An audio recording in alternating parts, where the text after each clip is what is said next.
For mayor, on Thursday, the top 5 vote-getters will appear before council members for job interviews.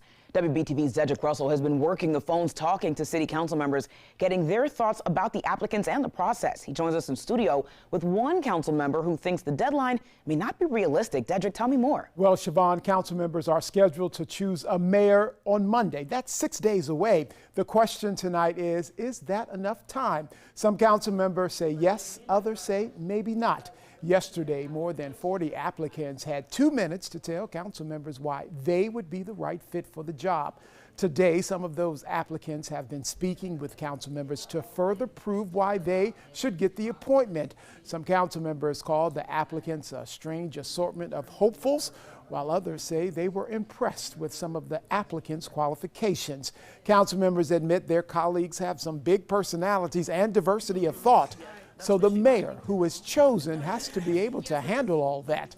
That's why Councilmember Malcolm Graham is concerned about meeting that Monday deadline. I'm more focused on making the right selection versus meeting a self-imposed deadline. So if we get it done by next Monday, fine. I'm not sure we can or we should, because only a 2-minute interview yesterday and a conversation on Thursday, then we make a selection on Monday. I think this community deserves a lot more intentional quizzing, background checks, reference checks, a lot more intentionality.